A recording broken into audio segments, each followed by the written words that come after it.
Hello and welcome to the latest briefing from Hearts Standard. My name is Joe Sked. I am joined by my colleague James Kearney, and we are going to discuss Heart of Midlothian's 2-1 defeat to Aberdeen in the Scottish Premiership at the weekend.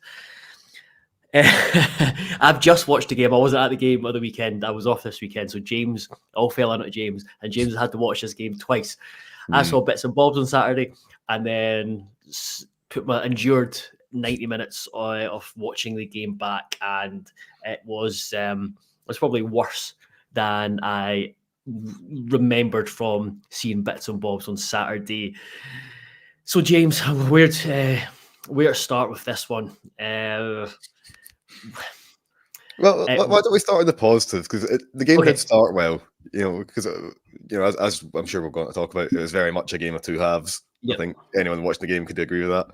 And first half, the Hearts got a lot right. Aberdeen were really struggling and really toiling, and it looked as if that hoodoo was finally coming to an end. I was even texting you, asking you, was it 2016? Is that the last time? All that kind of stuff. I was getting ready. Oh, here we go.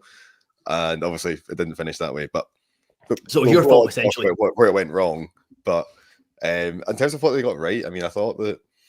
There was a slight change in the midfield straight off the bat. Obviously in recent weeks we've had Binningame at number 6, with then two midfielders at either side of him, ahead of him. This time it was more of a kind of like a 3-4-1-2, I suppose, where you had Binningame on the right, Neuenhoff at left centre mid, and then Lowry just as an out and out number 10, which basically mirrored Aberdeen. That's exactly the same system that they play in as well. So there's a wee bit of a tinkering to midfield, which then meant that Binningame was playing a different role than what he normally does. And certainly the first 15-20 minutes or so, it took him a wee while, I think, to get up to speed, because obviously it's been a bit more advanced. He had to then cover the wing as well, playing in that position, which normally doesn't really have to bother with that kind of stuff at number 6. And certainly in attacking phases of play, he was really struggling at times, because the one thing that was really working for Hearts was getting the ball out to Shankland when Shankland would kind of drift right and take the ball down and hold on to it. And there was 2 occasions in the first 10-15 minutes when he does that, and there's just no one there supporting him. There's Sibbick's not there at right wing back, Binninghame's not pushed up from right centre mid, Vargas is kind of ahead of him, but obviously there's defenders in the way. And there was just, you could see Shankland getting visibly frustrated. Like he was like, shouting at Benny, pointing at him, pointing at the space, that kind of stuff. But then after that, the Hearts did start to get that support. Obviously, there was the goal as well from the corner, which is very nice to see. It was a rarity. But at the same time, absolutely honking defending from Aberdeen. I think Hearts got a high up in hand for the fact that Graham Shinnie just let Shankland free, which was good. But then even from that point on, though, the Hearts were still creating some decent chances. Aberdeen didn't really have much of a sniff, apart from, there was that Leighton Clarkson chance from the free kick. I think it's about half an hour in, something like that, when Johnny Hayes just played it in on the edge of the box, and he had it first time, and it was just wide. If that goes in, you couldn't really have any complaints. It was just a well-worked move. But aside from that, Aberdeen didn't really offer much. And then Hearts, players did start then getting forward to support Shankland. It happened a couple of times later on in the game when, again, he'd get the ball out right, and sometimes the final ball was lacking. A couple of times he kind of worked his way into the box and then just cheaply surrendered possession. But it did start well. And then, like I was saying, so you had like Binningame pushing forward, Sibbick started pushing forward, Lowry was getting more involved. Hearts were getting bodies forward and getting a lot of joy down the right hand side, winning a couple of corners, again looking dangerous at set pieces. And then that was kind of it. By the time the first half came to an end, Aberdeen were playing they were passing it around the back. They weren't shelling it long at that stage of the game. They weren't being particularly direct. They were being a bit meandering in possession, and I think that Hearts were doing really well at playing against that. The way the Hearts were pressing was great. I think they did really well. But I'm not sure we're going to talk about.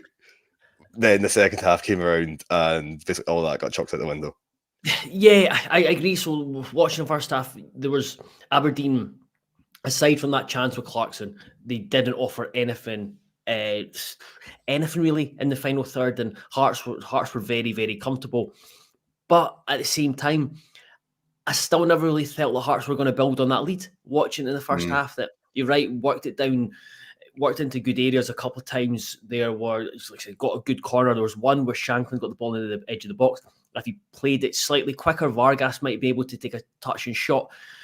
But then it got intercepted, and I think there's still moments in the first half where you're just thinking that it was kind of portent for the second half, in that the quickness of play, the bravery. And you mentioned Beningame, there was a moment, and we kind of talked about this off air, it was a 12th minute, and Hearts actually played some brilliant football. Like Nieuwenhof got the ball at the edge of the box. He played it to Benny. Benny played it to Vargas, got it back. Nice wee 1-2. Then he played it into Shanklin. Shanklin played it around the corner to Vargas.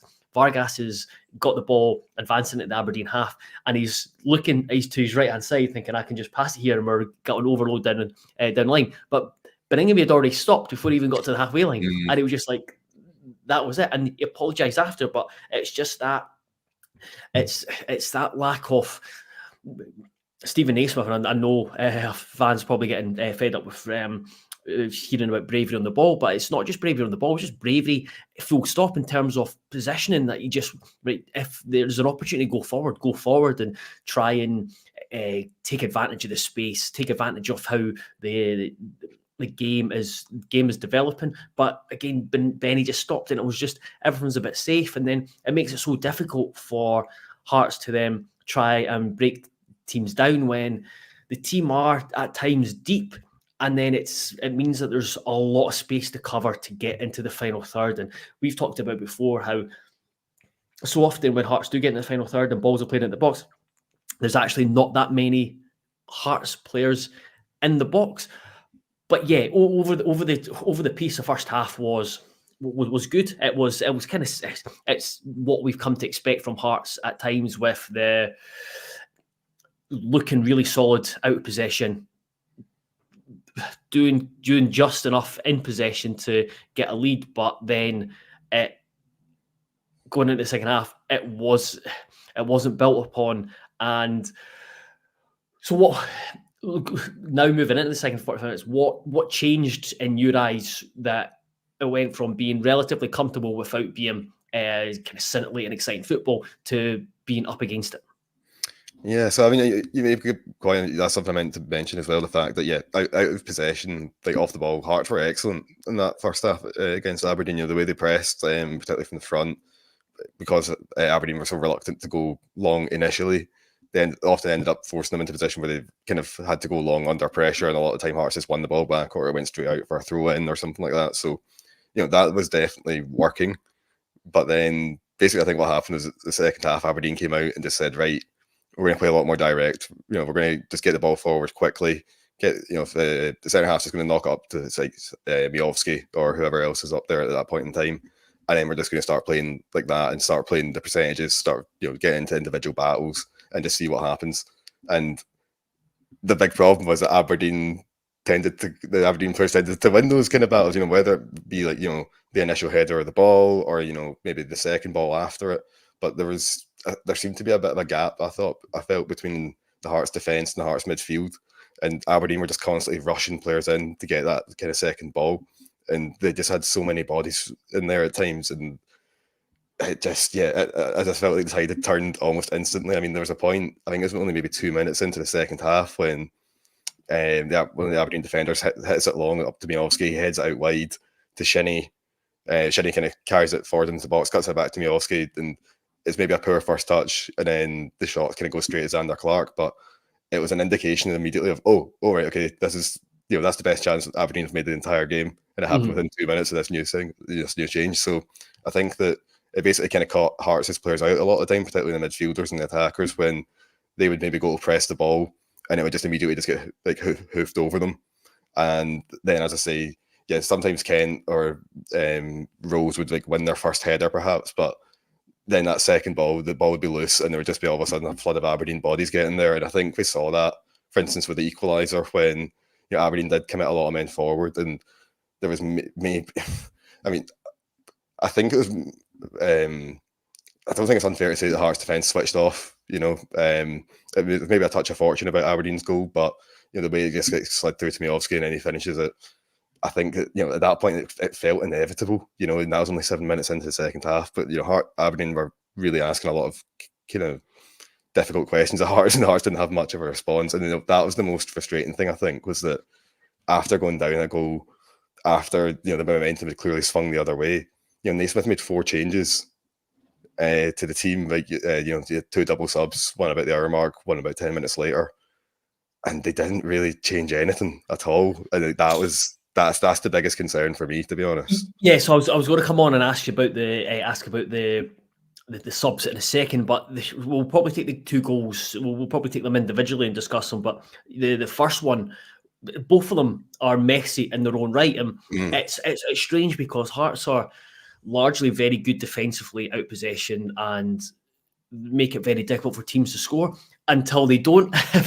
If teams the goals that teams have scored against us this season, especially in the league, they've not had to work overly hard to get. And seeing that with the first is players just kind of switching off. You've seen it with I think it was McGrath that turned Junhoff on the edge of the box. Yeah. McGrath went down, and then both Junhoff and Benny switched off and kind of stopped for mere second, and it was enough time for McGrath to be able to poke the ball through to Miovski, who'd gone free, and it was just so untidy. And like I said, I don't think it's harsh in the slightest to say they switched off. I've seen that. So Graham here, he's mentioned about. I don't think there's any need to bring Halk on. He looked rusty, and that's understandable. It was interesting to note that that Halkett went to the centre of a back 3. Kent to the right of a back 3, and then also Kingsley. And I've seen a lot of fans kind of discuss this, was that Kingsley went to right wing back, and you mentioned it in your piece. That just didn't seem to work. And watching it, there was just balls into Kingsley, and he was kind of just knocking it around the corner. It just didn't look overly comfortable as at right wing back. Yeah, I mean, it's that thing of just obviously he's a left-footed player, and just obviously if he receives the ball out in the right and he's facing forward, then, for instance, he can't switch the ball without taking a couple of touches infield first, or turning back on himself first, and at which point it's really obvious what you're doing. So I feel like there's loads of times, particularly towards the end of the match, I think the last 10-15 minutes, where Alex Cochrane would be in oceans of space over on the left. And if you have a right-footed player at right wing back, they can just hit it first time, straight over to him, and then maybe you've got you can start getting forward. But that just didn't happen because Kingsley, there was times where he spotted it, but then by the time he's stopped the ball, taking a touch inside, work out into his left foot, all of a sudden his marker's now on him, he has to take another touch, and then the chance dies. So I think that was a real, I think in hindsight that didn't work. Halkett, probably did look a bit rusty again, as Graham says, understandable. That's probably what you'd expect. It'd be odd if he wasn't. And certainly for Aberdeen's winner, he definitely looked a bit slow off the mark. He's never been the fastest player in the world anyway, but both Halkett and Rose they just couldn't keep up with Duke, which is, Duke's a very fast player. He's a good dribbler. He does really well to get into those spaces, but again, you have to look at Alex Cochrane. I think at that goal, I think he gets caught just completely in no man's land. I think there's about 5 players you can look at for that goal. Yeah, of course. So we'll start at the start then. So Tagawa loses it because it looks to me as if he loses his balance on it. It looks as if he slips a little bit. Shinnie comes in, Nixon wins the ball. The Aberdeen player gets it, starts driving forward up the park, and then at that point, George Grant's going to keep coming in from behind to apply the press. So that should be, okay. It means the guy's probably going to get the pass off, but at least he's against the clock. He's got a guy bearing down on him from behind. Cochrane at this point, he's kind of out to the left, and he's kind of halfway between the ball and then like Shaden Morris behind him, and he should really be marking Morris, because what happens then, because he gets drawn towards the ball, all of a sudden Rose has to then start worrying about Morris, and then when the ball gets played sort of in between Rose and Duke's always going to win that leg race, and then all of a sudden they're in. So I mean, it was a composed finish. I think Duke probably did mean it. I mean, I know there was a wee bit of chat at the time, but was it a shot or not? I think he probably did. I think he was trying to find his teammate, and obviously Clarkson, he couldn't miss from that position. But again, there was just a lot of players kind of rushing forward and in the wrong positions, not entirely dissimilar to the goal against Rangers the other night either. Again, it was that thing of like, there was a lot of players pressed really high, but then as soon as the press was beat, Hearts were in a lot of trouble, very quickly, and it's just one long ball that's undone them. So there's two elements to it. Tagawa, I think, got a lot of criticism for it, and it really frustrated watching the game was the amount of times Hearts players were. It wasn't only just Hearts players. But there was a lot of Hearts players were slipping, and that was a frustrating aspect of the game. And then the ball over the top, and you've seen it with Halkett and Rolls. They started to slow as if they were waiting for Clark to come out of it. But then you're almost it's just like the reverse of the goal against Rangers, where Clark, I don't know if that's in his mind. He's just like, no, I'm not going to come out that far and make the decision easy for the Duke. So he starts off his line, but then he starts retreating as the closer that gets to him. You're right. Yeah, he does. He definitely just backs off. And that's a good point. There, maybe is wondering like, oh God, is this going to be like the other thing? Yeah. And then I think probably the most galling aspect of the second half, especially, and you painted a vivid picture with of it in your analysis piece, and you used the race chart on the Stats Bomb, which we have a partnership with, and it's the kind of race chart of it kind of charts the expected goals throughout the game. As soon as after the half hour mark, Hearts have what I think two shots maybe, and both of which add very, very little in terms of basically two shots that are just not chances, not big chances, and it just never looked from that point forward that Hearts were going to get back into it. And a couple of guys in the chats, Andrew Porteous mentions how Shanklin scores goals in his team shows how good he is, which is absolutely true. And then another one, another goal from Shankland. He's now scored the amount of goals as the whole team. No creativity in there, says James Murray. And the guys have got a point, because I would have liked to seen how many touches Shankland had in the first half compared to the second half, because he was heavily involved in the first half. In second half, he was just getting increasingly frustrated because there was no service to him. There was no prolonged period in the Aberdeen half, let alone the Aberdeen kind of defensive third. I know Grant looked okay when he came off the bench, but there just didn't seem to be any. You just couldn't really see what Hearts were trying to do as an attacking force in that second half. Yeah, I think part of it was, I think they were just pinned back a lot of the time, and they found themselves playing deeper and within their own territory, which obviously just makes it harder to get up the park anyway. But yeah, you're right. I mean, Shankland, I thought he had an excellent first half, but then struggled to get into the game in the second. I mean, one of those chances you talked about was Shankland's one when it was basically a kind of touch and hit. It was like, Cochrane kind of drove down the left, cut it inside Shankland. It takes a touch, hits it on the turn, and ends up ballooning it over the bar. Maybe expect Shankland to do a wee bit better there. A player of his quality maybe hit the target, but I mean, aside from that, there was absolutely nothing of note the Hearts created in the second half until maybe the last couple of minutes when it was kitchen sink time and there was a couple of set pieces.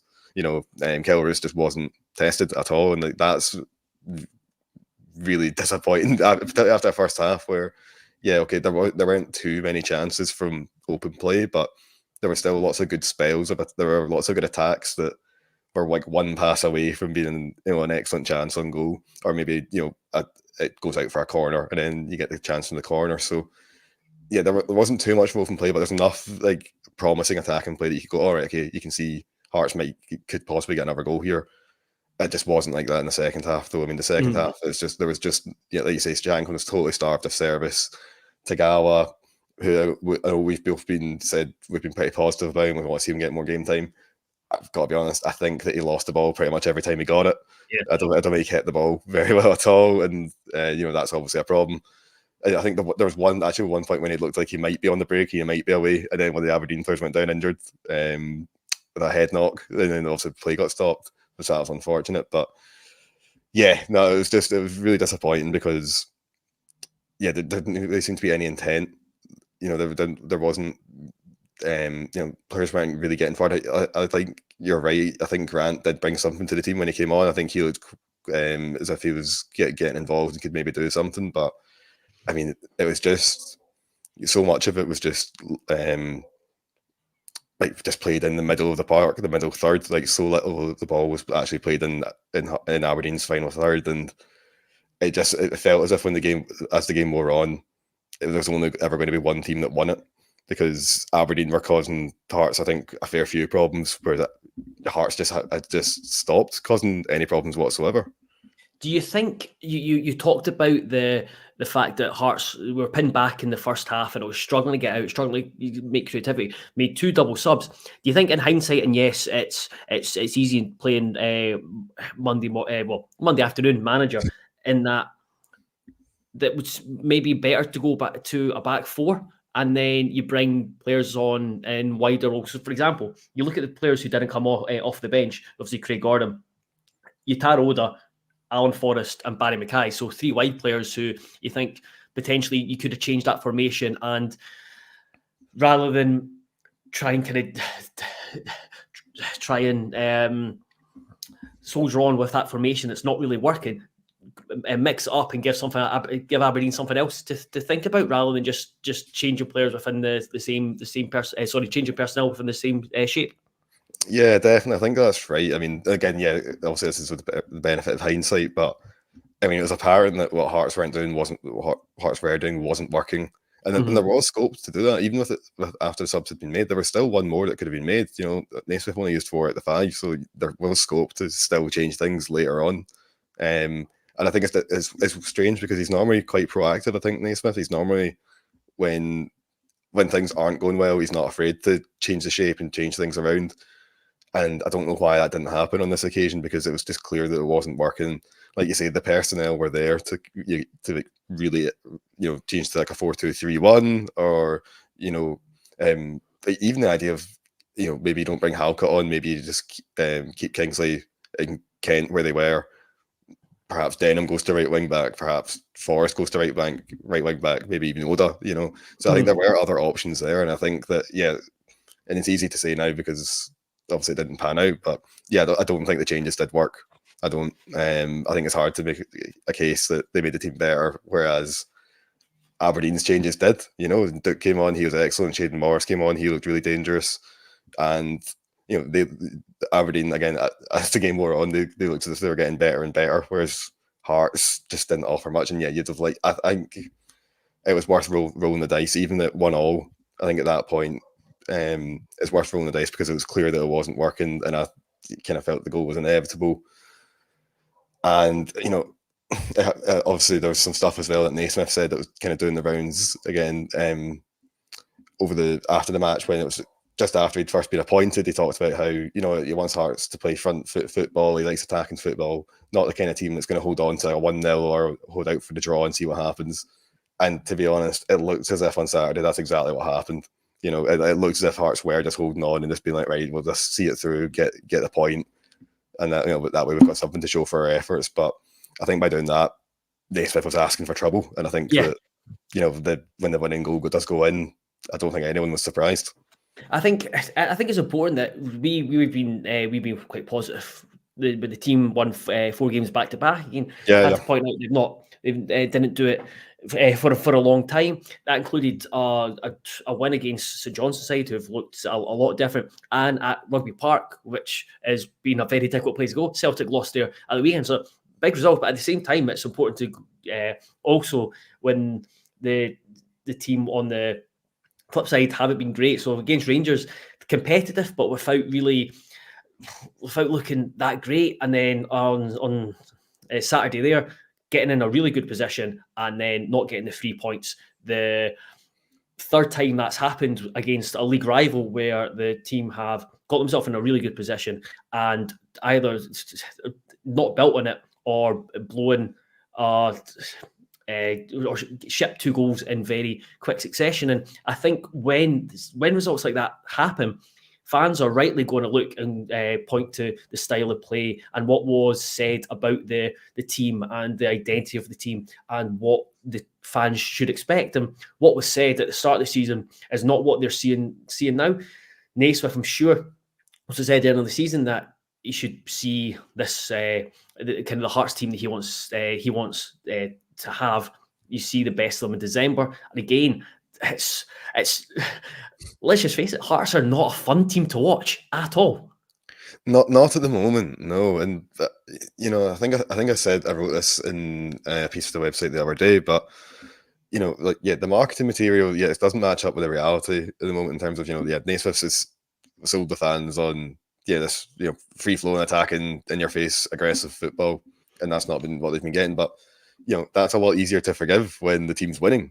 So for instance, over the last 4 games when Hearts won those 4 games on the bounce, there might have been a few complaints about the style, but nobody's like that upset. As long if it's working, then fine. And we always knew that, for instance, the match against Rangers, that was always going to be a difficult game. Aberdeen away was always going to be a difficult game, and it's perfectly fine to feel disappointed, particularly because in both games, the Hearts didn't play to their potential. They didn't play to as well as they possibly can. But I do think that we spoke about it a lot. The fact that during this run, Hearts had to get points on the board early on because we knew they were going to drop points. So it shouldn't obviously the manner in which it's happened isn't great, but I don't think it's a massive surprise to that Hearts have lost a game at Pittodrie, where a venue where they've lost that's 8 in the bounce now, or they lost to Rangers again. Not the biggest surprise, but again, when you're playing kind of defensive football and not getting results, you don't have much left to fall back on.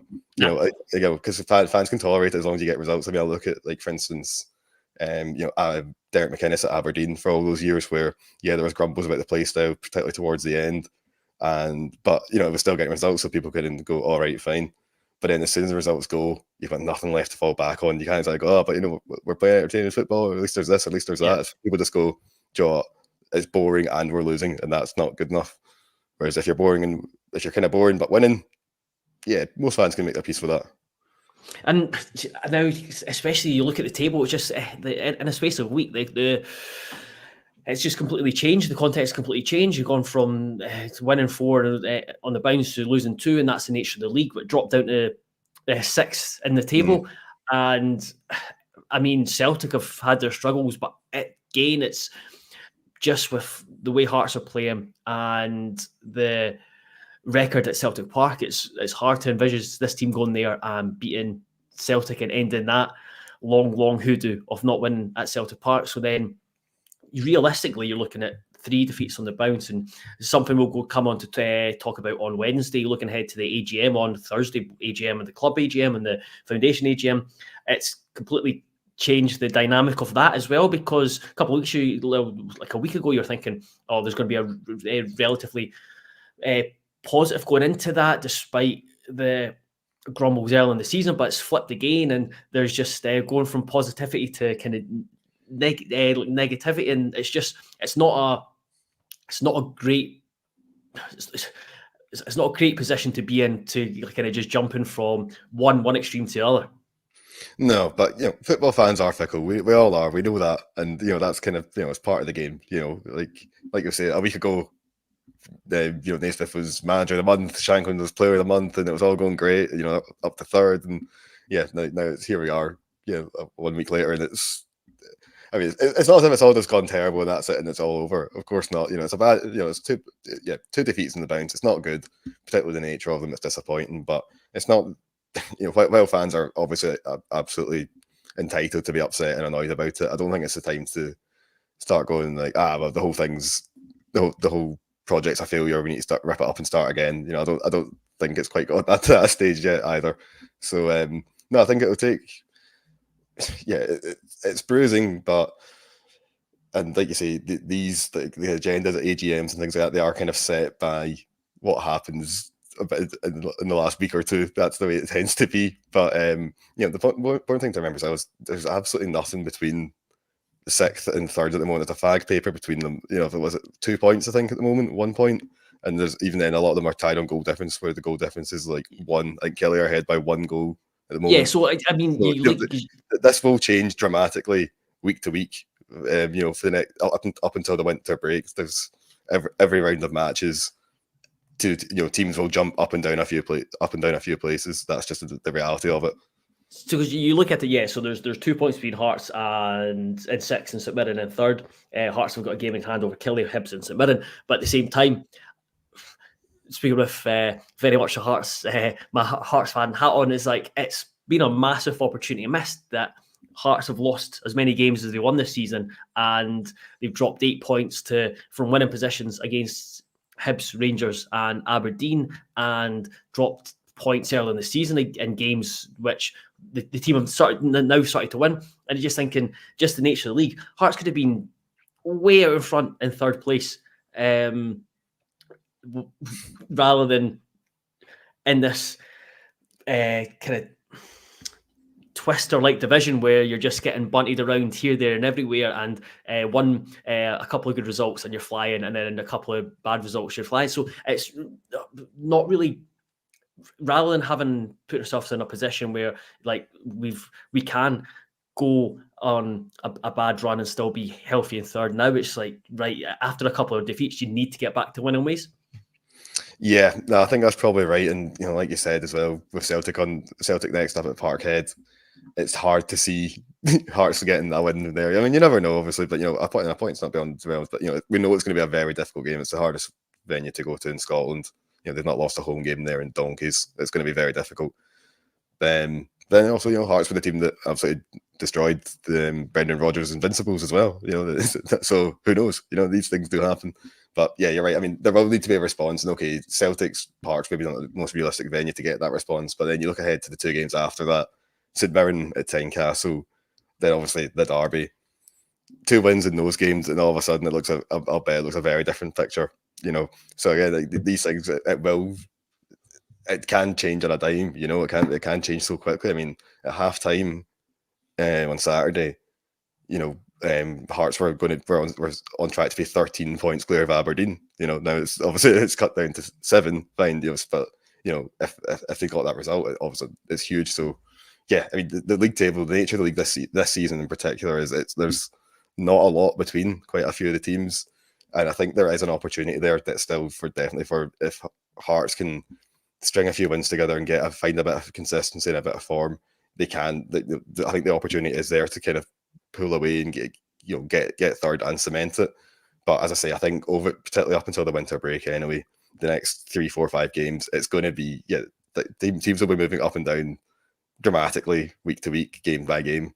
But I think it's as long as Hearts. But I generally think there's no reason why Hearts can't be third by the time December 2nd or January 2nd, or whatever it is, when the winter break kicks in, rolls around. I think you look at the games; they've got games against teams around them in the league, and there'll be games as well that they'll fancy themselves in. Then there's definitely a chance of getting results. So yeah, I mean these things they do change quickly. It does happen a lot, but I do think that I don't think it's certainly panic stations yet. As I say, the team they're 2 points off third. It could be a hell of a lot worse. It could be, but yeah, but also could be a hell of a lot better. And I do think I agree with you that I think Hearts could easily be third, but I think the bigger picture is that the team need to start showing a bit more progress in terms of an identity on the pitch and becoming more of an attacking team. Because having got to how many games are in this season, Hearts have played 16, I think it is, to have got to 16 games into the season and having only scored 15 goals, having not scored more than 2 goals in a game is pretty bad. It's pretty bad for a team that wants to be on the front foot and wants to be attacking. No, exactly. Especially when it's one that's got as well one of the best strikers in Scotland in it as well. It's just obviously Shankland's been having a good season, and you just wonder what on earth the team would look like without him in it, and it'd be absolutely that's a scary thought. And it's not something that I'd be wanting to thinking about. So hopefully we don't have to confront that reality anytime soon. Hopefully it stays that way. But yeah, I mean, you look at there are good attacking players in this squad. There are good creative players in this squad, and it's about just getting them to produce more consistently. You look at guys like George Grant, Alex Lowry, Barry Mackay. These are really excellent creative players. Obviously Shankland, Boyce. These are good goal scorers at Scottish Premiership level that have done it, proven over the years. And and then there's like obviously good players in defence as well. There's good goalkeepers at the club. it is a really strong squad. I think on paper it probably is the third strongest squad in the league, and it's just about at this stage. You're right. I mean, they've got that kind of solid defensive foundation for the most part at the moment, and it is now about building on that. And I think that's what that's what fans need to see. I think they need to see just some more exciting attacking play, something to believe in, because again, if you're playing entertaining football, or if you're playing attacking football and the team's having a goal and you can see at least what they're trying to do, if they've got that identity, it become, poor results or missed opportunities become easier to swallow at that point. Because I think you're right. I think people look at this Hearts team just now and it's hard to make out what the kind of distinct tactical identity of it is. And I think that when you've got that, it does become a lot easier to kind of rally around, because you know what the team's trying to do and you know how they're trying to play. Whereas just now at the moment, it just seems to be, particularly going forward, it just all seems a little bit disjointed. Yeah, I'd agree. I think the Source Network mentioned its major issues with big players coming back from long-term injuries and others finding match fitness. But it's also, again, it's like going back to Hearts have been in this position so many times. It's like, just wait until everyone's fit. It's just like, in a perfect world, it's that's in an ideal world. But you're never going to have everyone fit and ready for selection. That's the whole point of a squad. Like, there's always going to be a few out. That's the nature of the beast, Yeah, exactly. It's football nirvana, which is in Hearts' case is never reached when it comes to having a fully fit squad. James, we'll leave it there. We've talked enough about another a disappointing end to our game for Hearts, having been in a winning position. We will be back on Wednesday, I think, looking ahead to the AGM, and then again on Friday, looking ahead to Celtic at Celtic Park on Saturday. It'll be fun times. Until then, thank you very much, everyone, for listening. Thank you very much for continued support. Hearts Standard. You can find reaction on the website. James has done an analysis piece which goes into more detail of what we spoke about on here with graphs and illustrations and kind of screenshots as well. There's news on Benny Meningame and Craig Halkett's contract, and all the kind of post-match stuff from Saturday. And this will also be available as a podcast. But thank you very much and goodbye.